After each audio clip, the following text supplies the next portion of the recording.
Bonsoir. Le Cameroun enregistre en moyenne plus de 16 000 accidents de la circulation, avec plus de 12 000 morts chaque année selon des chiffres officiels. Rendu à la moitié de cette année et au regard des accidents enregistrés chaque jour, l'on pourrait être par projection être loin des chiffres annoncés plus haut. Alors que se multiplient les campagnes de sécurité routière, l'on est en droit de s'interroger sur leur efficacité. En dehors du volet sensibilisation, des mesures sont généralement prises après les accidents. Autre question, sont-elles respectées ou appliquées? Le nombre de morts sur nos routes donne froid dans le dos, ceci sans compter ceux qui devront vivre avec les séquelles et autres traumatismes dus à ces accidents. Comment arrêter l'hémorragie lorsque sont indexées les infrastructures routières, l'état des véhicules ou encore la délinquance des usagers? Lorsqu'on sait que le facteur humain représente 70% des accidents, il est clair que la sensibilisation et partant la prévention doit se poursuivre. Au regard des résultats précédents et des résultats des précédentes actions, doit-on poursuivre dans la même lancée? Sinon, quelle stratégie adopter? Nous nous intéressons ce soir à l'ensemble des questions de sécurité routière qui concourent à la résolution du problème. Pour en parler, un qui a fait de la sécurité routière son cheval de bataille. Ingénieur de génie civil de formation, il est expert international de sécurité routière depuis 2008. Formateur de sécurité routière à l'École internationale de sécurité EI-Force de Yaoundé. Il est membre du Conseil national des transports routiers. Le président fondateur de l'association Sécuroute Afrique est notre invité. Martial Manfred Missimikim est assis ce soir dans le fauteuil rouge. Bonsoir et merci d'avoir accepté notre invitation. Bonsoir madame. Je vous remercie d'avance pour l'invitation que vous m'avez accordée. Et j'espère que cette émission nous donnera l'occasion de partager les multiples préoccupations et de sortir avec quelques pistes de solutions pour venir à bout de ce fléau grandissant. Tout à fait. Alors votre organisation milite pour la promotion de la sécurité routière et la prévention des risques routiers et violences non intentionnelles au Cameroun, c'est bien cela? Tout à fait. Alors à ce jour, quels sont les chiffres en votre possession, disons les estimations au sujet des accidents de la circulation? Alors cette question me permet de répondre sur l'étendue du désastre des problèmes des accidents au Cameroun. Au Cameroun, la méthodologie de collecte des données de sécurité routière n'est pas encore éprouvée. Les chiffres qui sont publiés sont des chiffres, c'est des estimations, et les chiffres officiels donnent une moyenne de 1200 morts par jour. Et ce chiffre-là, c'est sur la base des informations fournies par les autorités, à savoir décompter le nombre de tués sur le champ et 7 jours après. Mais si on intègre le système de comptage de l'OMS, à savoir 30 jours après, nous nous situerons autour de 7000 morts. Qu'à cela ne tienne, ce chiffre est une estimation parce qu'elle ne tient pas compte des différentes sources de collecte de données, à savoir les sources collectées par la gendarmerie nationale, qui collecte les informations au niveau interurbain, la police nationale qui collecte les informations au niveau urbain, les hôpitaux et les assureurs, et y compris aussi les ONG qui font un travail de collecte. Donc tous ces chiffres ne sont pas synchronisés par un organisme. C'est pour cela que nous pensons que ces estimations peuvent nous aider, mais ce n'est pas des chiffres qui peuvent permettre d'arrêter une stratégie fiable. Mais déjà aujourd'hui, à ce jour, à votre niveau, vous, quels sont les chiffres que vous avez déjà collectés en tant qu'association? Selon nos estimations, nous pensons que le Cameroun se situerait autour de 2000 morts par an. Autour de 2000 morts par an. Et ne vous fiez pas nécessairement à les mois que les accidents traduisent, parce que de plus en plus, nous avons des accidents extrêmement violents, ce qui laisse croire que les chiffres sont très avancés. J'ai même d'ailleurs suivi certains de vos collègues annoncer que le Cameroun est le premier pays le plus accidentogène d'Afrique.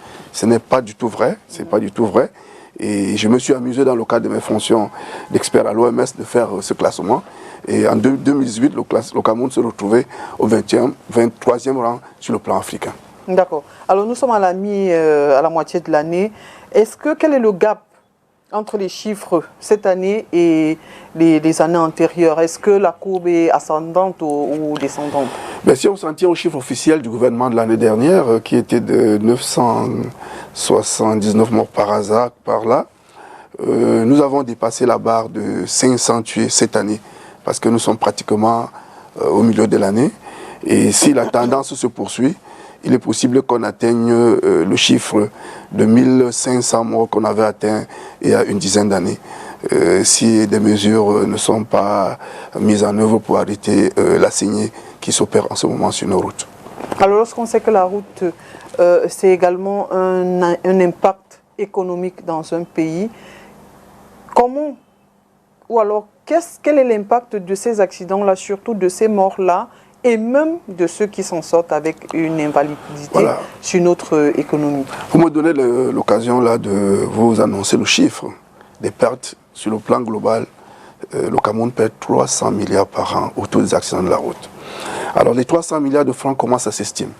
Ça s'estime en termes d'abord de dégâts matériels, c'est-à-dire que les pertes de surproduction, les camions, les bus, les véhicules, en termes de frais médicaux, en termes de frais funéraires, en termes de frais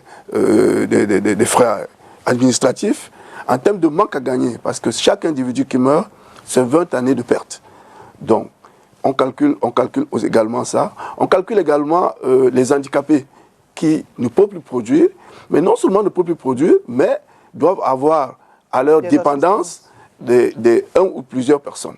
Et si on y va, si on pousse très loin la démarche, les accidents de la route touchent les populations économiquement actives. Donc tout ce qui meurt, c'est la tranche qui est en activité. Donc ça laisse sur le carreau des orphelins. Et ces orphelins-là qui ne partent pas à l'école, on assiste à une déperdition scolaire et ça crée la délinquance dans la cité, ça crée la pauvreté dans les familles.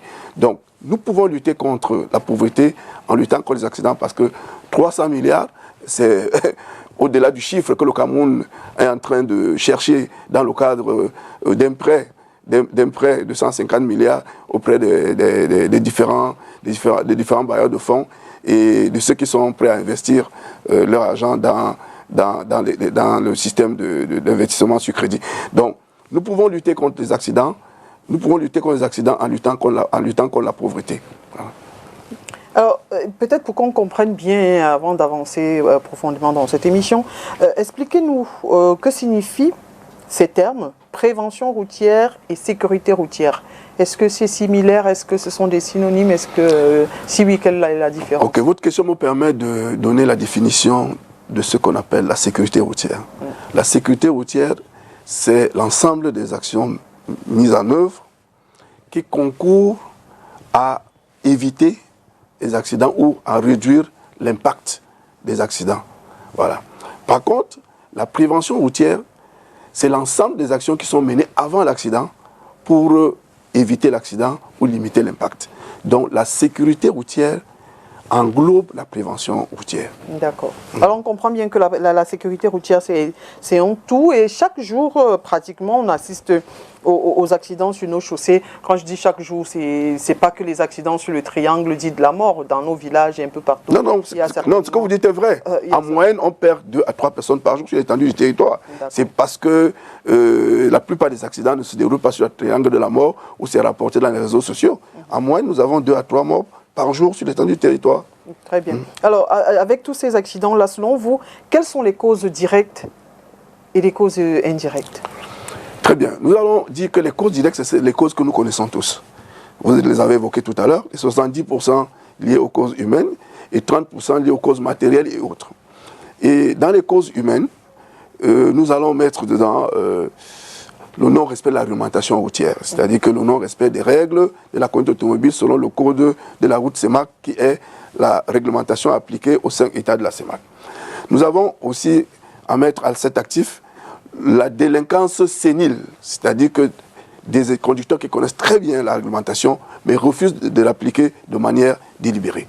Nous allons mettre dans la consommation de l'alcool, l'utilisation du téléphone au volant, le non-port de ceinture de sécurité, la pratique de l'excès de vitesse, qui est une des causes les plus mortelles sur la route.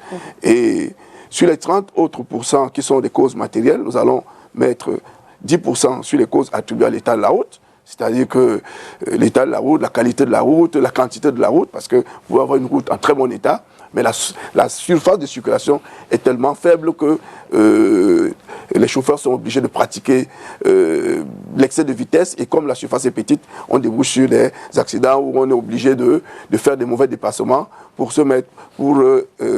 éliminer le chauffeur qui est devant vous. Toujours dans le cadre des causes matérielles, nous allons mettre la qualité du véhicule. La qualité du véhicule. Et je vous annonce ici que la moyenne d'âge du parc auto au Cameroun est pratiquement de 18 ans. Et la plupart des véhicules qui roulent sur nos routes, c'est des voitures de seconde ou de troisième main. On a des voitures de plus de 40 ans qui roulent sur nos routes. Donc, on attribue la plupart des accidents de cause matérielle à la qualité des véhicules. Alors pour beaucoup, c'est davantage l'infrastructure routière qui est incriminée, son étroitesse, vous avez parlé tout à l'heure de la qualité, son étroitesse, la qualité notamment avec les nids de poules qui jonchent nos différents axes. Est-ce que vous êtes de cet avis-là? Pour beaucoup, c'est d'abord la route et l'homme après. Avant de répondre à votre question, je voudrais que vous intégriez aussi la géométrie de la route. Parce que de plus en plus, on est obligé à réaliser des routes qui épousent le tracé colonial, qui passaient devant les maisons des parents. Et on fait les routes pour les hommes, et quelquefois on est obligé de faire des routes qui sont sinueuses, mais qui répondent à la demande. Alors, pour répondre à cette question qui fait débat en ce moment, nous attribuons 10% des causes à l'état de la route. Quand on dit à l'état de la route, c'est que nous attribuons 10% aussi à l'état, à l'homme. C'est l'homme avec grand H. Quand on dit l'homme, ce n'est pas seulement le conducteur qui est le consommateur de la route, mais c'est également le constructeur, les entités chargées de construire et de maintenir les routes. Donc, il faut qu'on soit clair là-dessus. Les 10% qu'on attribue à la route, j'ai suivi quelque part que sur la route, des trous surgissent. Mais comment les trous peuvent surgir? Non. Mesdames, messieurs, c'est à nous d'utiliser la route à son état. J'ai vu des photos qui défilent dans les réseaux sociaux, des camions entièrement noyés ou des véhicules dans les bourbiers. Vous voyez, il y a des chantiers en ce moment, mais à un moment donné, compte tenu de la saison de pluie, l'entreprise abandonne pour attendre la prochaine saison. Mais il y a des gens qui réussissent à s'y aventurer. Et donc nous disons que la route doit être maintenue. C'est-à-dire qu'il doit avoir une bonne qualité de surface, des infrastructures de signalisation correspondantes, et pour qu'on puisse l'utiliser. Et ceux qui sont chargés de l'utiliser doivent l'utiliser à l'état. C'est-à-dire si vous avez une route qui est très bonne, avec des panneaux de signalisation, vous respectez. Si vous avez une route qui n'a pas de panneau, à ce moment, vous utilisez la réglementation. Mais s'il y a une route maintenant qui a des nids de poules, vous devez vous adapter et conduire en sachant que cette route, c'est pour cela que la plupart des grandes entreprises qui ont fait de transport de l'activité font des audits d'itinéraire pour présenter à leurs chauffeurs les points critiques et comment se comporter à ces points-là. Et là, je citerai ici la Corporation de transport des produits de carburant qui, depuis plus de 5 ans, on n'a pas entendu parler d'accidents de camions-citernes. Pourquoi? Parce que les entreprises qui opèrent dans ces systèmes, conscients de l'accident, des impacts de l'accident qui avait eu lieu sur le pont sur le Mongo, où un camion-citerne a fait exploser le pont, les opérateurs sont mis ensemble et ont mis en place 19 règles d'autorégulation, et entre autres, c'est l'audit des itinéraires, le renouvellement de parc, le recyclage des conducteurs. Donc, pour vous dire, et l'interdiction de voyage de nuit, pour vous dire que la responsabilité matérielle de l'état de la route, de l'état du véhicule, appartient à l'homme. Si votre voiture n'est pas en bon état, il est inutile de vous mettre en route parce que vous vous exposez à un accident. Et quand l'accident arrive, vous devez en assumer les conséquences. Et ça, c'est valable aussi pour les routes. Vous savez très bien aujourd'hui que nous avons certains de nos axes routiers qui sont de très bonne qualité. Je citerai par exemple la nationale numéro 4 entre le tronçon Yaoundé-Bafoussam. Mais des accidents arrivent quand même là-bas. Pourquoi les accidents arrivent là-bas? Parce qu'il y a des erreurs et des maladresses humaines. Donc, quelle que soit la qualité de la route que vous allez avoir, si vous n'avez pas un comportement responsable sur la route en appliquant le code de manière stricte, vous allez vous retrouver sur des accidents. Et vous me donnez l'occasion de dire que ceux qui ont pris pour métier de conduire le véhicule à titre professionnel, c'est-à-dire les camionneurs, les conteneurs de bus, doivent se recycler régulièrement. Parce que le nombre de voitures qu'il y avait il y a 20 ans, ce n'est pas ce même nombre qui circule aujourd'hui sur la route Douala-Yaoundé. Donc le risque a augmenté. Donc il est urgent qu'ils se recyclent au même titre que ceux des entreprises de transport pétrolier qui le font tous les 3 ans. D'accord, on va revenir sur ces cas-là. Là, on va entrer un peu en détail. Justement, vous parlez des infrastructures et de leur entretien. Que répondre donc à ceux qui estiment qu'il n'est pas normal qu'une route ne soit pas en bon état, sachant qu'il y a des péages un peu partout? Oui, là ce que vous évoquez là, c'est un problème d'ordre de la bonne gouvernance, qui n'est malheureusement pas de mon ressort, mais je vais quand même dire un mot. À ma petite connaissance, l'impôt n'est pas collecté pour une destination précise. Toutes les recettes de l'État sont centralisées. Il y a ce qu'on appelle l'unité de la caisse de l'État et c'est le budget de l'État qui est proposé par le gouvernement, adopté à l'Assemblée, qui repartit l'usage. Donc, ce n'est la collecte qui s'opère dans les péages. C'est la même chose qui se collecte sur le plan domanial, c'est la même chose qui se collecte au niveau du thème. Tous ces recettes sont centralisées. D'ailleurs, quand vous voyez le coût de l'entretien routier, ça ne représente même pas 10% des montants collectés pour le péage. S'il fallait que s'en tenir au péage, l'état des routes ne devait pas être au niveau où nous sommes. Donc, il ne faut pas se focaliser dessus. Les routes consomment beaucoup d'argent. Les recettes de péage ne suffisent pas pour entretenir les routes. Donc, l'État repartit son budget et donne une grosse part aux routes, à l'éducation et à l'agriculture pour résoudre les problèmes de la nation. D'accord. Tout à l'heure, vous parliez des camions.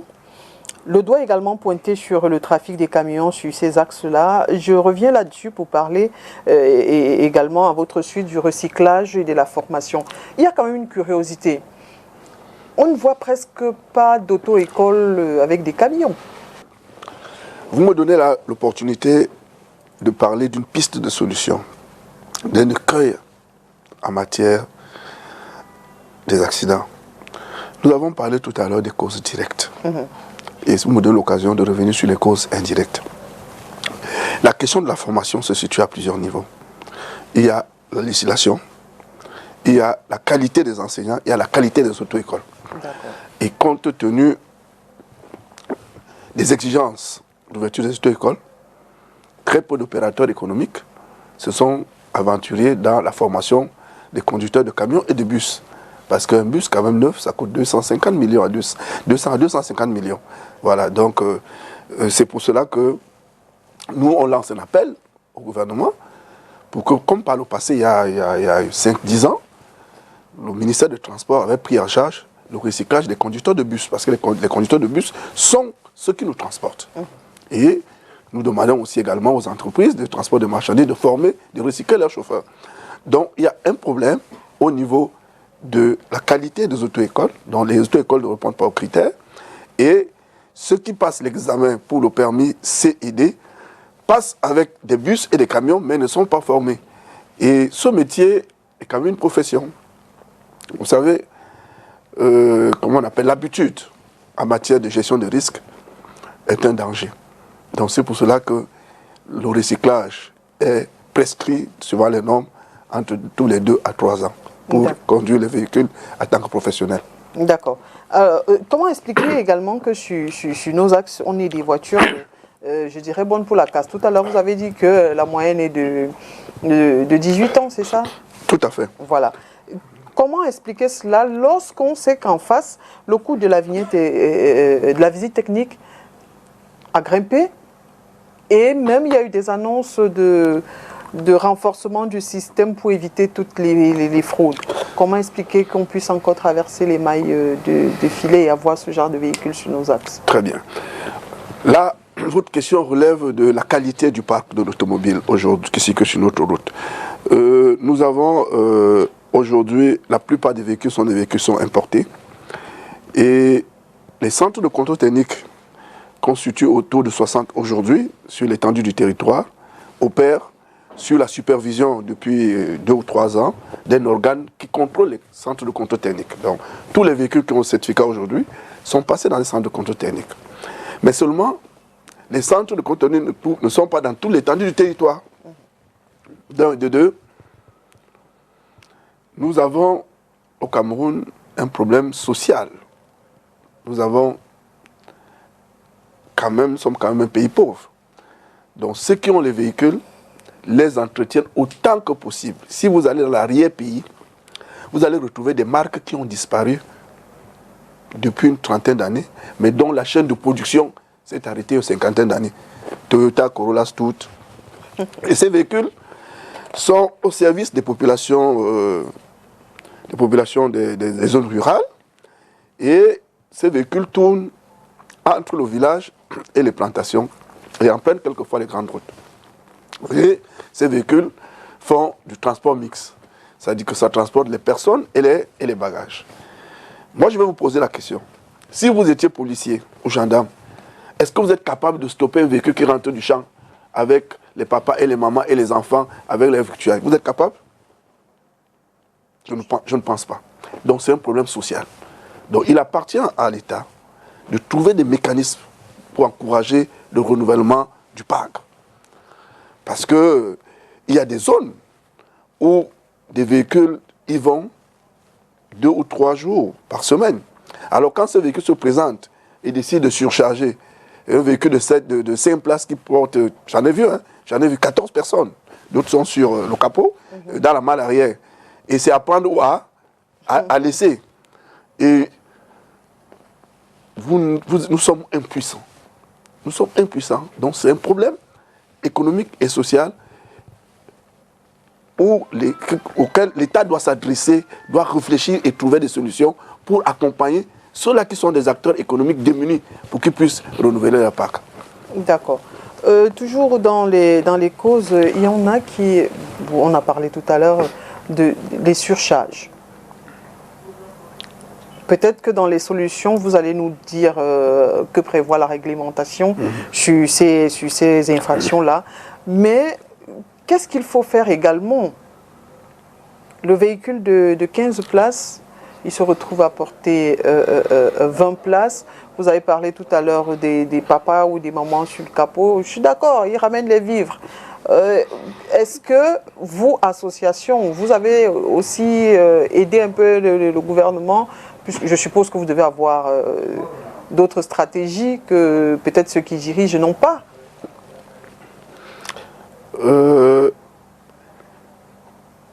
Reprenez votre question. Je n'ai pas bien suivi parce qu'elle a 2 volets là. Je n'ai pas bien suivi. Alors, reprenez votre question. Il y a ce phénomène de surcharge. Très bien. Tout à l'heure, dans vos exemples, vous parliez des papas qui reviennent du champ, ils sont assis sur le capot, c'est-à-dire sur le toit de la voiture, parce qu'il n'y a plus de place à l'intérieur. Ok. Je vous me permettez, la surcharge d'abord, moi j'appelle ça le sida ou le diabète de la sécurité routière. Parce que chaque fois que vous surchargez un véhicule, vous transformez ses capacités techniques. Le véhicule, c'est comme un appareil qui se vend avec des notices. Il y a un poids maximal à transporter. Donc chaque fois que vous décidez de surcharger le véhicule, vous transformez les organes de sécurité, à savoir les plaquettes de frein, les pneus qui ne peuvent plus supporter. Et c'est pour cela qu'à la descente de la plaine de Sancho, quelquefois vous entendez que des véhicules ont pris feu parce que les plaquettes de frein ont chauffé, parce que la voiture était surchargée et le véhicule prend feu. Et il y a 2 types de surcharge qui s'opèrent, même 3 dans nos localités. Le premier type, c'est ce que j'appelle une surcharge structurelle. C'est-à-dire que la voiture arrive, le transporteur amène la voiture dans un garage, dans un atelier mécanique, et on augmente le nombre de sièges. Oui, le nombre de sièges a augmenté. Maintenant, quand le véhicule a mis en circulation, le chauffeur maintenant fabrique ses bancs, ses tabourets, et donne rendez-vous aux passagers quelque part en route pour les transporter. Et on se retrouve avec un véhicule qui devait normalement porter 12 personnes, avec 22 personnes. C'est le cas du dernier accident au bas, là, vous avez vu le bordereau. Et le troisième surcharge, c'est un surcharge sauvage, comme je viens d'évoquer tout à l'heure, avec des gens qui montent dans les pick-up avec les bagages et tout. Et là, je vous dis, ça fait très mal au cœur. Chaque fois que je vois cette scène, c'est surréaliste et c'est inimaginable. Alors nous, en tant qu'experts, associations, notre rôle, c'est de conseiller, d'expliquer les enjeux, d'expliquer aux populations. Vous avez suivi dernièrement que l'artiste Diéné Diantopé à son âme a suffoqué dans le bus avant qu'on l'amène. Ça veut dire qu'il y avait un cas de surcharge. Parce que le véhicule est fabriqué avec un habitacle, un volume correspondant au nombre de places. Alors, pour vous surcharger, le volume d'air ne sera pas suffisant pour que les gens respirent. Et ceux qui présentent des complications d'asthme, ça peut provoquer des crises d'asthme. Et c'est déjà arrivé dans plusieurs voitures. Donc, le sida est une activité dangereuse. Pour l'économie maintenant, chaque fois que vous chargez le véhicule, vous dépréciez le véhicule. C'est-à-dire qu'un véhicule qui devait arriver en fin de vie 10 ans, le véhicule fait 5 ans ou 3 ans. Et c'est pour cela que certaines entreprises combattent le phénomène de la surcharge avec rigueur. Donc voilà pour ce qui est de la surcharge. Et au niveau maintenant de la sécurité routière, c'est-à-dire que quand un véhicule est surchargé, il y a ce qu'on appelle le centre de gravité qui est plus haut et le véhicule est prêt à basculer. Quand je parle de surcharge, là, c'est de surcharge en bagage et en personne. D'accord. Voilà. Et si vraiment vous voyez un véhicule en situation de surcharge, il faut éviter d'emprunter parce que ce véhicule a 70% de chances de basculer ou de ne pas s'en sortir en cas de difficulté, où une voiture vient en face, où il se retrouve dans un trou. Le risque de basculer est vite arrivé. D'accord. On comprend qu'il y a donc, ils sont nombreux les obstacles à la sécurité routière. Pour les pays africains, les obstacles sont très élevés. Et quelle est la position du Cameroun dans tout cela? Ben, le Cameroun, pour le moment, travaille sur plusieurs aspects. Pour le moment, nous avons un problème de structuration. Voilà. Selon les normes, les directives des Nations Unies, il est recommandé que chaque pays ait un organisme directeur qui coordonne l'effort de sécurité routière et accompagne les acteurs. Ce qui n'est pas le cas aujourd'hui pour le Cameroun, qui travaille pour mettre en place un organe de sécurité routière. Mais néanmoins, de manière éparse, il y a certaines actions qui sont en place. Par exemple, nous venons de citer les centres de contrôle technique qui ont à leur tête un mécanisme de contrôle. Ce n'est plus comme avant où vous pouvez l'avoir à partir de votre bureau. Et il y a la réforme du permis de conduire.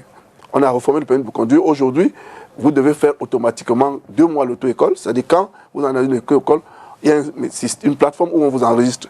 Vous ne pouvez vous présenter que 2 mois après.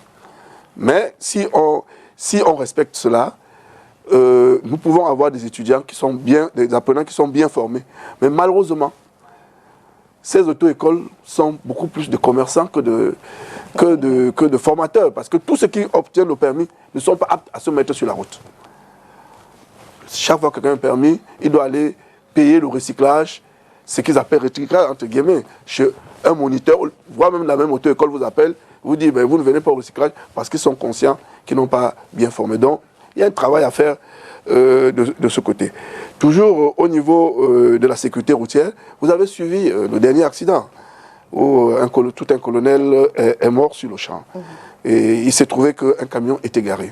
Et il y a quelques années, le Cameroun a lancé un appel d'offres pour mettre un système pour l'enlèvement de ces camions. Et je pense que cette activité doit être mise en œuvre parce que les camions ont été achetés et nous attendons que ça se mette en branle.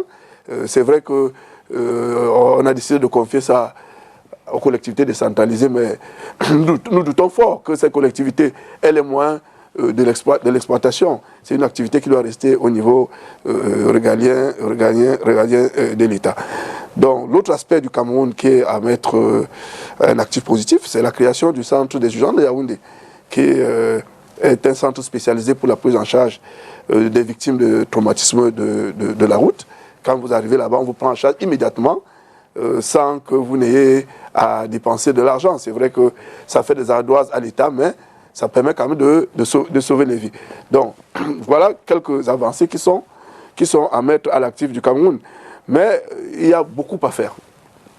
Il y a beaucoup à faire parce que chaque fois qu'un accident est arrivé, il y a 10 ans, après l'accident d'Ongomo ou de Bombay, on a mis en place un comité ad hoc. Le comité ad hoc a travaillé et a proposé des solutions, des recommandations. Ces solutions sont restées lettrement dans les tiroirs. Il y a, je crois, 2 ou 3 ans, l'accident de Sanchou, avec 53 morts. Il y a eu de très bonnes mesures qui ont été prises. Une des mesures fortes, c'était l'équipement systématique de tous les bus avec des ceintures de sécurité. Et le contrôle des permis de conduire des chauffeurs. Et une année avant même, il y avait l'accident d'Avenir, où l'Avenir a été suspendu. Le ministre avait décidé de recenser toutes les agences de voyage et de vérifier l'état technique et le personnel navigant. Toutes ces mesures sont bonnes, mais malheureusement, elles ne sont pas malheureusement appliquées. Et c'est l'occasion de vous dire que la sécurité routière, c'est comme le diabète. Tant que vous allez vous soigner à vie, vous avez des mesures à mettre en place au même moment, et ces mesures sont de différents ordres, soit par le véhicule, soit par la route, soit par l'homme, par la formation. Vous devez les mettre ensemble et les faire fonctionner. C'est comme un orchestre philharmonique. Tout le monde doit jouer sa partition. Si un seul ne joue pas la partition, ce qui arrive sur le terrain qu'on appelle accident, c'est le résultat des différents échecs. Alors, puisque on a commencé à parler un peu des solutions, des associations comme la vôtre, et même le ministère des Transports ou encore la Gendarmerie nationale multiplient les campagnes de prévention sur le territoire national chaque année. Est-ce que selon vous, ça doit être encore ponctuel en l'état des choses? Est-ce que ça doit être encore ponctuel et pas quotidien? Ben, nous l'avons dit et nous le redirons toujours que la sécurité routière est une affaire permanente.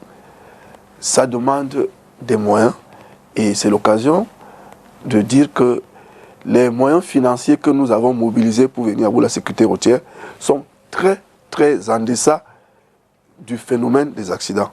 Les pertes économiques qui sont de 300 milliards, si le Cameroun mettait au moins 10 à 20 milliards, nous pourrons inverser la tendance au moins à 60%. Donc, la gendarmerie nationale, depuis 2011, a mis en place une campagne qu'on appelle la campagne sensibilisation contre répression. C'est une très bonne initiative, mais c'est une initiative qui s'opère de manière périodique, parce que ça demande une grosse mobilisation. Et ça demande une mobilisation en moyens financiers, en moyens matériels et en hommes. Pour cela, nous pensons que sur le plan du contrôle de la répression, nous ne devons pas inventer la roue au Cameroun. On doit imiter ce qui a donné des résultats ailleurs. Chez notre voisin, le Nigeria, on a créé tout un corps en matière de sécurité routière dans les forces armées. Parce qu'aujourd'hui, chez nous, nous avons les pelotons motorisés à la gendarmerie, nous avons la gendarmerie au niveau des commandants des brigades de gendarmerie qui s'occupent de la sécurité routière, nous avons du côté de la police, les groupements régionaux avec les démembrements au niveau des commissariats. Tout ça fait que il y a une dispersion d'énergie. Donc, s'il y a une proposition à faire, nous pensons que nous devons faire comme les autres. Il faut créer un corps spécialisé comme le sapeur-pompier, comme le corps actif de la douane, un corps spécialisé pour la sécurité routière. Alors, avec toutes ces actions-là, on a, parmi ces actions, hein, je veux dire, il y a des radars avec des amendes. Des amendes qui sont parfois, j'ai envie de dire, les montants ne sont pas, ils sont exorbitants, du moins ils sont élevés. Donc ici, on ne va pas dire qu'il n'est pas question, il n'y a pas impunité, puisque des amendes sont là.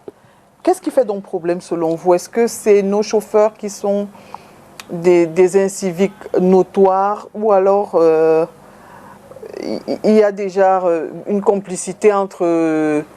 ils sont sur la route tous les jours et finalement ils deviennent des amis? Sinon, qu'est-ce qu'il faut comprendre? Contrairement aux amendes des autres pays, les amendes sont faibles. D'accord. Les amendes, le coût des amendes ne sont pas de nature à influencer le comportement. Je vais vous donner des exemples. Un homme d'affaires qui va faire de la pour son rendez-vous, c'est qu'il y a au maximum 5 rangs en route, ça fait 125 000. Et certains ne sont jamais même arrivés parce que dès qu'ils ont donné les 25 000, ils reprennent la vitesse à 140 km, ils se sont cassés la figure. Donc, il est question de revoir ces amendes qui datent de plus de 30 ans. Par exemple, le non-port de ceinture de sécurité est de 3 600 francs CFA d'amende, alors qu'au Gabon, c'est 50 000. Donc, contrairement à ce que vous dites, les 25 000 francs CFA que vous trouvez exorbitants ne sont pas de nature à influencer le changement de comportement. Les usagers estiment que c'est très élevé. Oui, c'est pas élevé. C'était élevé, on devait faire la pédale douce. Il y a un autre aspect que je voudrais évoquer en matière pourquoi ça ne donne pas de résultats. Parce que nous n'avons pas un mécanisme d'identification des récidivistes.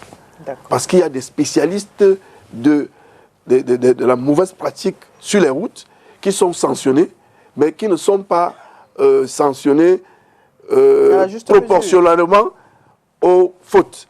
Et pour cela, on doit mettre en place une banque de sanctions de manière à sanctionner durement les récidivistes jusqu'à mettre en place des peines de privation de liberté et même de retrait des permis de conduire. D'accord. Alors, il y a également un autre phénomène qu'on observe sur la route. Ici, on est dans les solutions. Vous allez nous dire qu'est-ce qu'il faut faire. Du moins, vous pouvez relever le problème et nous dire ce qu'il faut faire. Lorsqu'il y a accident, par exemple, on fait plus de photos, on fait plus de vidéos que d'assister, de venir assister ceux qui sortent, ceux qui ont fait un accident. Ici, qu'est-ce qu'il faut faire? Est-ce qu'il faut également sanctionner cela, sachant que bon, très souvent, ce sont les riverains qui disent vouloir aider. Bon, certains aident et d'autres prennent des photos. Ben, ce que vous relevez là, il y a pire que ça. Hein. Il y a certaines qui fouillent les poches des victimes pour les soustraire de l'argent. Tout ça relève, je ne suis pas juriste, mais ça relève de la non-assistance de personnes en danger. Et je crois que notre législation est suffisamment claire là-dessus. Et depuis l'arrivée des réseaux sociaux, du téléphone portable, on voit des gens qui, au lieu de secourir les victimes, se prêtent au jeu de prendre les photos. C'est une pratique qu'il faut dénoncer. Et je sais cette opportunité pour demander aux gens d'arrêter. Parce que tout le monde doit être sécuriste. Si vous n'êtes pas sécuriste, vous mettez à disposition du sécuriste qui dirige les secours. Parce qu'il y a ce qu'on appelle en matière d'accident le golden hour. C'est-à-dire que le temps où il faut pour intervenir de manière à lever le pronostic vital. Et ce temps est de l'or. Ça se passe en secondes et en minutes. Donc on est capable d'intervenir rapidement et pouvoir sortir une victime de la situation. D'accord. Alors, parlons un peu de la réglementation. Vous êtes dans le secteur et expert, vous allez nous dire. On a relevé dans les infractions le chevauchement, par exemple, de la ligne continue. Est-ce que c'est là? Bon, vous nous avez dit que ces conducteurs connaissent parfaitement le code de la route, mais décident de violer impunément. Qu'est-ce qu'ils encourent? Peut-être qu'il faut leur dire de façon claire quelles sont les amendes. Il y a une catégorie de manœuvres qu'il faut éviter de faire si vous êtes sur la route. Notamment le chevauchement de la ligne, je vais dire le dépassement sur des lignes continues. Le dépassement sur les lignes continues. Le dépassement au virage, au sommet de côte. Tous ces ensembles-là, il y en a 7. L'amende est de 25 000 francs CFA. Parce que c'est ce que moi j'appelle ça des manœuvres meurtrières. Parce que sur les grands axes routiers, c'est des manœuvres qui conduisent directement à des accidents quelquefois mortels. On a également constaté que lorsqu'il y a des accidents avec beaucoup de morts, très souvent le ministère des Transports a des mesures immédiates qui sont prises. Elles sont nombreuses. Je commence par la suspension. On a eu des agences de voyage qui ont été suspendues. Est-ce que c'est normal? Est-ce qu'on peut comprendre qu'elles soient suspendues aujourd'hui et que la levée de suspension soit faite quelque temps après? Ben, madame, il y a une kyrielle de dispositions juridiques visant à protéger le citoyen. La sécurité routière, la circulation routière est encadrée par plusieurs lois et l'administration est libre de choisir la sanction qui sied avec l'infraction. Tout à fait. Et ça relève du pouvoir de celui qui a reçu mandat d'agir. Et je pense qu'il ne nous appartient pas en tant qu'experts de juger l'opportunité de ces sanctions. Hein. Et il y a même, la loi a même donné des tranches. Par exemple, la suspension du permis de conduire, c'est maximum 1 an, selon l'article 8 du Code de la route, CEMAC. Donc toutes ces mesures qui sont prises, pour nous les experts, plus elles sont dures, plus ça nous arrange, parce qu'elles permettent de changer le comportement. Je comprends qu'il y a un impact économique et même un impact politique, comme ça a été le cas dernièrement. Mais nous regrettons qu'il y a un mélange de genres. Hein. Nous regrettons ce mélange de genres. Nous pensons que quand ça tape sur le porte-monnaie, ça fait très mal. La dernière sanction a duré 4 jours, mais ça a eu l'impact de 1 mois. Parce qu'on a vu, et je crois que les autres entreprises qui n'étaient pas concernées se sont senties concernées. Et si vous allez là-bas maintenant, le comportement a changé. Donc, la sensibilisation est bonne, mais quelquefois, elle a des limites. Il faut aller à la répression. Et c'est pour cela que nous encourageons les pouvoirs publics à être répressifs et à être plus durs, parce que nous pensons que les amendes aujourd'hui ne suffisent pas pour faire peur. Pour faire peur. C'est vrai, tout ça dépend du pouvoir d'achat, mais nous appelons le gouvernement à revoir les amendes et à mettre en place un dispositif de sanctions des récidivistes. Mais les entreprises qui sont suspendues là, c'est même dans leurs intérêts, hein, c'est une opportunité. Hein. Vous avez vu, Avenue du Nord, elle s'est mis aux normes, hein, parce que ça vous donne l'occasion de recycler vos chauffeurs, ça vous donne l'occasion de revoir votre parc, ça vous donne l'occasion de voir votre système de transport. Donc ne voyez pas la suspension comme une mauvaise chose. Hein. C'est aussi une opportunité pour les entreprises qui sont au quotidien occupées par le transport des passagers, absorbées, qui oublient quelquefois de voir en arrière-plan le système de management, la rotation de camions, la prévention, le recyclage des chauffeurs. Et aujourd'hui, vous avez vu, j'ai vu à la télévision dernièrement, que l'entreprise touristique a lancé des grands programmes de formation des chauffeurs. Et c'est valable pour d'autres entreprises, excusez-moi hein, de citer, parce qu'il faut récompenser le meilleur sans censurer les mauvais. Général a lancé dernièrement la formation de ses agents. Finesse a fait la formation de 107 chauffeurs il y a quelques années. La publicité pour Ce n'est pas la publicité. Nous, en tant qu'experts, on doit pouvoir être capable de donner les bons et les mauvais points à ceux qui travaillent pour la sécurité routière. Votre direction générale va nous le permettre. On continue dans la réglementation. Selon vous, puisque vous dites, oui, il faut sanctionner, il faut que ce soit plus fort. Quand vous dites plus fort, ça doit être, qu'est-ce qu'il faut faire? Par exemple, un chauffeur de taxi, venons même déjà parce qu'il y a des accidents aussi en urbain. Un chauffeur de taxi qui fait un accident et on se rend compte qu'il n'a pas de permis de conduire, ou alors que son permis de conduire a expiré il y a des mois. Mais ça, c'est une infraction très grave, c'est la prison. Hein. C'est homicide involontaire, c'est une peine de prison. Parce que même s'il n'a pas, n'allons pas jusqu'à la mort. Vous n'avez pas. Il commet un accident. Non, quand vous n'avez pas de permis de conduire, vous n'avez pas le droit de vous retrouver sur la route en tant que conducteur. Ou le permis de conduire périmé. C'est une infraction très, très grave. Très, très grave. D'ailleurs, même si vous avez le permis, en cas d'accident mortel, on vous garde toujours. Hein. D'abord pour votre sécurité, même vous-même, et pour permettre que les enquêtes se suivent dans les meilleures conditions. Justement, je parlais de la réglementation. Le chauffeur de taxi, aujourd'hui, on fait la didactique. Oui. Le chauffeur de taxi qui est là dehors, qui conduit sans permis de conduire, avec un permis de conduire déjà dépassé, qu'est-ce qu'il encourt comme sanction? Sachant que beaucoup... D'abord, son véhicule sera mis en fourrière. Son véhicule sera mis en fourrière et il sera traduit devant la justice pour activité dangereuse. Oui. Et là-bas, il peut aller en prison et il peut avoir des amendes. Est-ce que dans vos campagnes, vous multipliez les campagnes sur le terrain, est-ce que très souvent vous parlez à cette catégorie de transporteurs-là? Parce qu'on vous voit surtout faire des campagnes pendant les vacances scolaires. Madame, je vais vous dire une chose. Quand nous allons dans les agences de voyage, Oui. il y a certaines entreprises qui nous disent, mais quand vous venez nous parler des accidents, là, vous nous amenez les accidents. Donc, on a d'abord des préjugés. Beaucoup d'entreprises de transport pensent que l'accident, c'est un phénomène du hasard.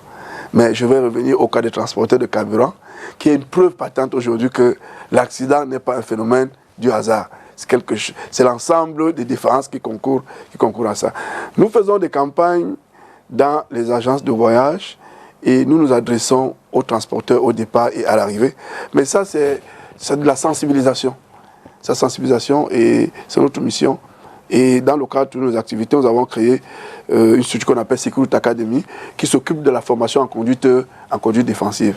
Et dans ce cas, nous avons déjà travaillé peut-être pour certaines des entreprises. Donc, la sécurité routière, ça se prépare en amont. Ça se prépare en amont et il y a des leviers sur lesquels vous devez jouer. Vous devez jouer sur la formation de vos conducteurs. Vous devez jouer sur la maintenance de votre véhicule par les organes de sécurité, les pneus, les phares, le système de freinage. Le système de freinage. Vous devez également jouer sur les infrastructures qui doivent être de très bonne qualité, une très bonne surface, avec des panneaux de signalisation qui, là où il y a des dangers, il y a une signalisation correspondante pour rappeler. Par exemple, pour gérer la vitesse, quelquefois, si les gens ne respectent pas les panneaux, on a amené à mettre ce qu'on appelle des ralentisseurs. Donc, voilà comment on peut venir à bout des accidents. Toutes ces mesures sont simples, mais quand on les met bout à bout, ça donne des résultats. J'ai l'impression que vous êtes plus focalisé sur les agences de voyage, on n'a pas d'accident dans la cité, dans une ville comme Douala, avec tout ce que nous avons comme autotaxi. Est-ce qu'il n'est pas aussi important de regarder ce secteur d'activité-là, que ce soit les taxis ou les mototaxis, sauf si vos activités se résument uniquement aux gros porteurs? Non, nous travaillons sur la sécurité routière, sur l'ensemble des usagers.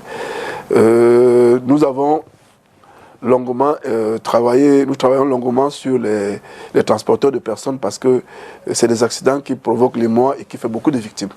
Mais en zone urbaine, il y a beaucoup d'accidents. Mais c'est des accidents, la plupart, 90% sont des accidents matériels. Il y a très peu d'accidents mortels.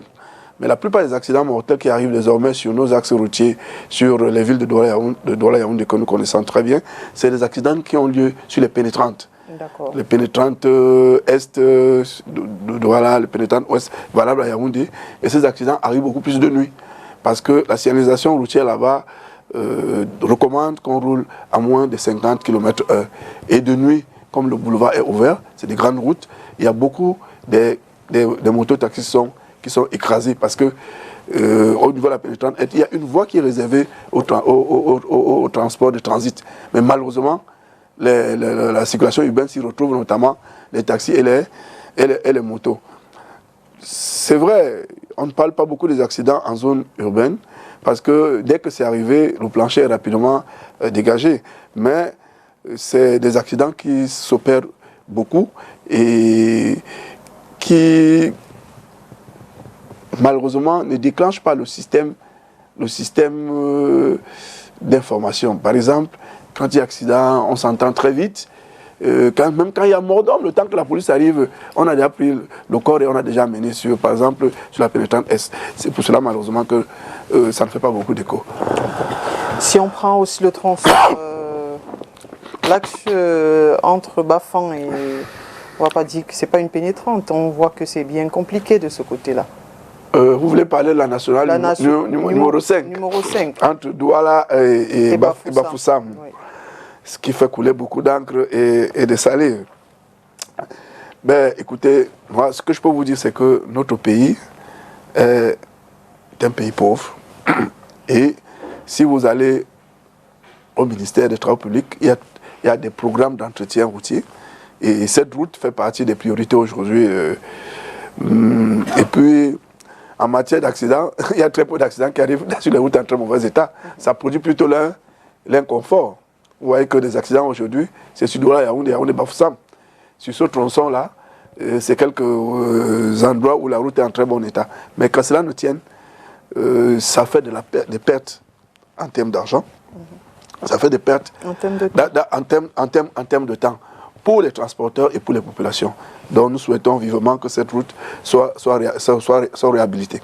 Alors vous avez parlé tout à l'heure des voyages de nuit. Est-ce qu'ils doivent être interdits? Sinon, qu'est-ce qu'ils posent comme problème, les voyages de nuit? Je vous vois sourire, peut-être que... Je souris parce que en 2011, cette question a fait l'objet d'un débat sur le plan national. Voilà, en 2011, le ministre Bello Maïgari, le ministre d'État, avait, après mûre réflexion et à notre demande,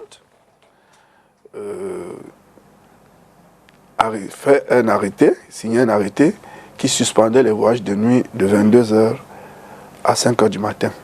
Malheureusement, je dis bien malheureusement, il n'y avait pas une période transitoire pour l'application de cette décision.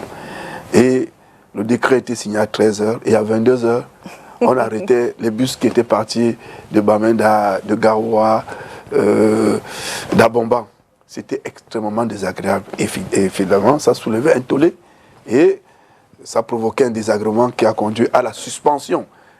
De la suspension. De la décision, non. On a suspendu le décret. Donc le décret n'a jamais été annulé. Mais notre pays est un pays qui crée toujours, mais qui n'implémente pas. Nous, les experts camerounais, c'est nous qui travaillons ailleurs. Côte d'Ivoire, Tchad, Centrafrique, Bénin, Togo. Mais ce que nous proposons dans notre pays n'est pas appliqué. Cette décision a été appliquée en Côte d'Ivoire dernièrement. Vous avez suivi. Qu'est-ce que vous proposez qui n'est pas appliqué, M. Missiniki? Ce que vous proposez qui n'est pas appliqué, mais je viens de vous citer la création d'une organisation chef de file qui doit coordonner les activités de sécurité routière. La mise en place des systèmes de collecte de données de sécurité routière. Pour le moment, nous avons épilogué sur les chiffres.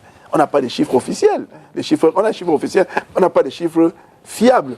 Donc, on doit mettre en place un système de collecte de données qui intègre l'ensemble des sources de collecte et avec un organe qui diffuse officiellement en fin d'année les chiffres qui vont être utilisés par ceux qui en ont besoin.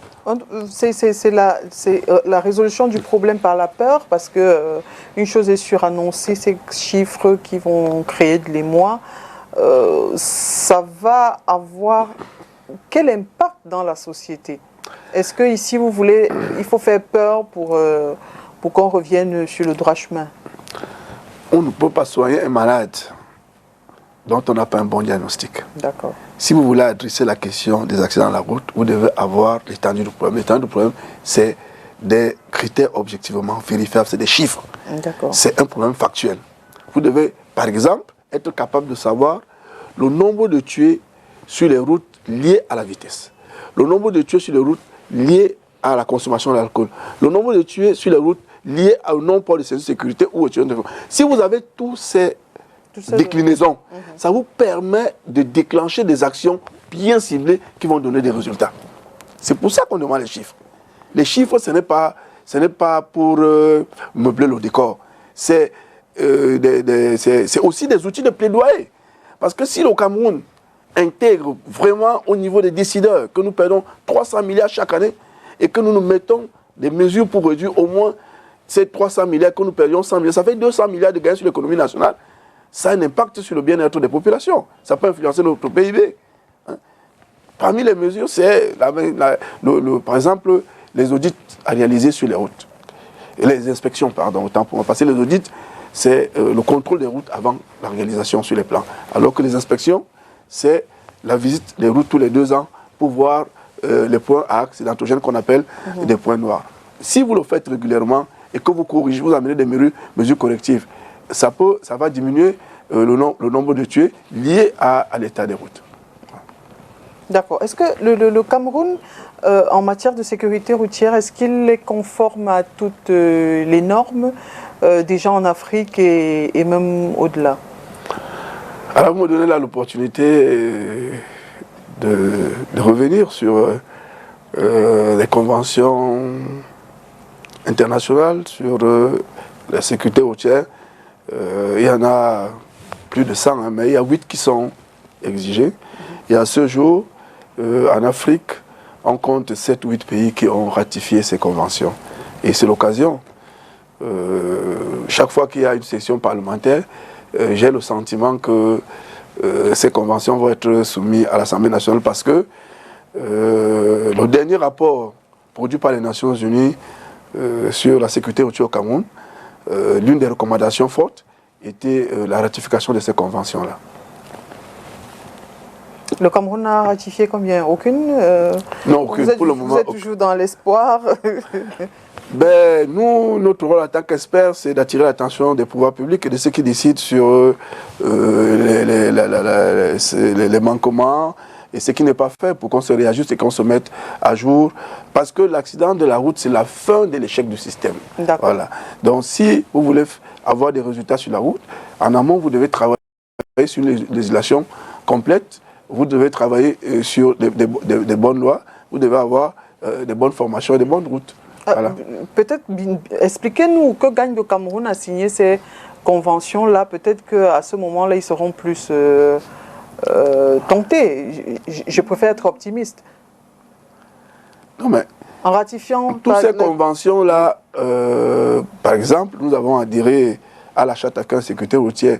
C'est un ensemble de dispositions qu'on demande aux États d'appliquer pour éviter les accidents sur les routes. Ces actions sont d'ordre structurel, d'ordre conventionnel et d'ordre opérationnel. Donc, c'est des guidelines, c'est des réglementations que vous devez appliquer. Donc, par exemple, je vais vous prendre un exemple, que pour la traversée des écoles, des hôpitaux et des marchés, la signalisation routière doit imposer qu'on roule à 30 km/h. Parce qu'on s'est rendu compte que sur notre code aujourd'hui, la vitesse minimale sur la route, c'est 50 km/h. Et on s'est rendu compte que 50 km, si vous percutez quelqu'un à 50 km/h, un enfant, l'enfant va mourir. C'est pour cela qu'au niveau des Nations Unies, on a demandé aux États de ramener la vitesse à la traversée des écoles, des hôpitaux et des marchés à 30 km/h. Voilà une mesure qui permet de réduire le nombre de tués des enfants devant les écoles. D'accord. Alors pourquoi, selon vous, qu'est-ce qui bloque chez nous? Est-ce qu'on n'a pas eu des résultats peut-être chez les voisins, ou alors qu'est-ce qui nous empêche de ratifier ces conventions? Pourquoi on n'a pas eu de résultats? Puisque ces mesures sont, avant qu'elles soient adoptées comme des conventions sur le plan international, c'est des mesures qui sont éprouvées dans d'autres pays qui ont donné des résultats dans les pays.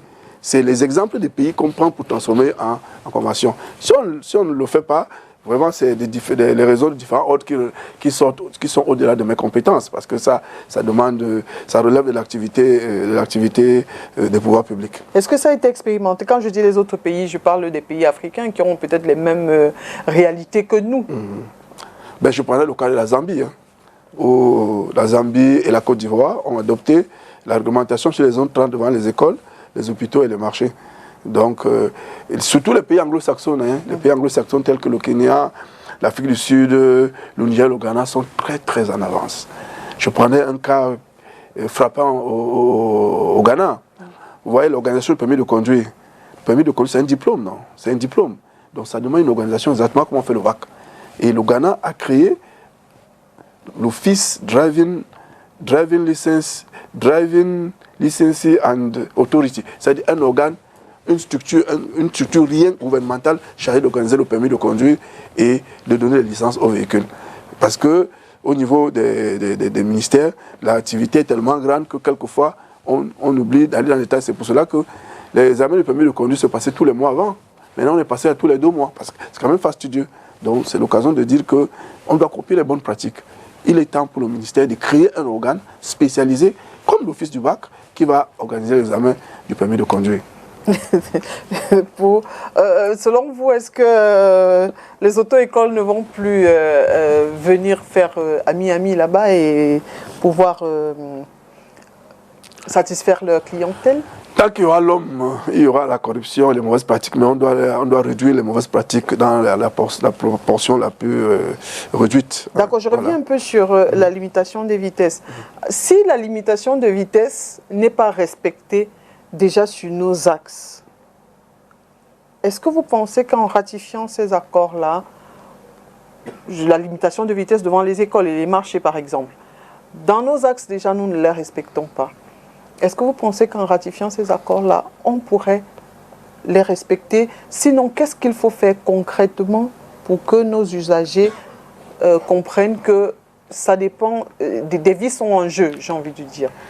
Mais quand vous avez une disposition internationale, ça donne la force à ceux qui règlementent la cité de prendre aussi des mesures adéquates. Par exemple, les maires pourront s'appuyer sur cette convention pour décider dans leur commune que devant la traversée des écoles, placer les panneaux de 30 km/h.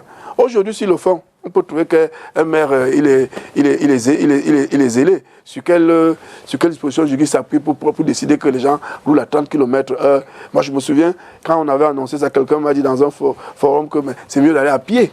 C'est mieux d'aller à pied. Donc, ces mesures-là sont des outils sur lesquels les États doivent s'appuyer, sur lesquels les entités comme les collectivités décentralisées doivent s'appuyer, et même les entreprises qui ont des routes privées doivent s'appuyer pour mettre en place, pour réguler la circulation dans leur espace routier. Pour que ça ne devienne pas comme un acharnement contre vous, qu'est-ce qu'il faut faire? On parle de réglementation. Est-ce qu'il faut qu'elle doit être revue pour une bonne application? Puisque on connaît les infractions, on connaît les sanctions, mais qu'est-ce qu'il faut faire pour que quelque chose change? Pour que ça change, vous devez créer au Cameroun un organe spécialisé de sécurité routière où dans cette entité-là, il y aura une structure qui est chargée du suivi et du monitoring de la réglementation. Celle qui existe, on la maintient. Celle qui est anachronique par rapport à la situation mondiale, on la réajuste. Est-ce que ce que vous proposez est possible à l'heure X? Mais notre rôle, est-ce qu'il ne faut pas... Non, notre rôle en tant qu'expert, c'est de proposer, madame. Nous, on propose. Il revient au pouvoir public d'appliquer et de savoir ce qu'il faut faire pour mettre les propositions en œuvre. Je suis d'accord avec vous. Quand je pose la question, c'est ce que vous demandez. Vous savez que de façon matérielle, ça ne peut pas se passer demain. Ça ne peut pas être créé demain. Il faut penser, il faut choisir, il faut Pourquoi pas demain? il faut forcer. Pourquoi pas demain? Pourquoi pas demain? Je vais vous raconter. Permettez-moi que je vous raconte une anecdote. Nous étions, il y a quelques mois, à la conférence, au congrès mondial, au congrès africain des données de sécurité routière à Dakar. Et on a projeté dans la salle, en présence du ministre des Transports et des Infrastructures, la carte des pays qui ont adhéré à la charte de sécurité routière. Parmi les 11 pays, le Cameroun y était. Pour une fois, j'étais content, très content d'ailleurs. Le Sénégal n'y était pas. On avait encore 2 jours. À la clôture, le gouvernement avait signé l'adhésion à la charte. Donc, en 48 heures, le politique est entré et l'adhésion à la charte du Sénégal a été faite. C'est possible. Tout ça dépend de la volonté politique. Très bien. Vous êtes d'accord avec moi qu'il faut former des gens pour pouvoir, même ne serait-ce que transmettre l'information. Il faut penser. Sauf si vous voulez que demain on crée un organe avec des gens incompétents. Non. Je n'ai pas dit. J'ai dit qu'on doit créer l'organe et on doit recruter des gens compétents dont le travail sera le monitoring. Non seulement le monitoring même de la législation, mais le monitoring de la stratégie nationale de sécurité routière. Tout à fait. Alors, sachant que ceci ne peut pas être fait demain, quand je dis demain, c'est demain. Peut-être qu'il y a des actions à mener pour en attendant. Vous avez déjà proposé. Hein? Vous avez proposé, il faut créer ceci. Mais en attendant, est-ce qu'il n'y a pas quelque chose à faire? On croise les bras. Ce qu'il y a à faire, c'est que l'individu qui est le conducteur se prenne totalement en main, respecte la réglementation de la sécurité routière du code de la route, CEMAC. D'accord. Voilà, c'est ce qu'il y a à faire. Et c'est ça le plus difficile. Si l'État intervient, gendarmerie, la police intervient pour sanctionner, c'est parce que les conducteurs ne veulent pas respecter, les routes ne sont pas à un niveau, parce que les véhicules ne sont pas en bon état. Et tout ça dépend de l'homme.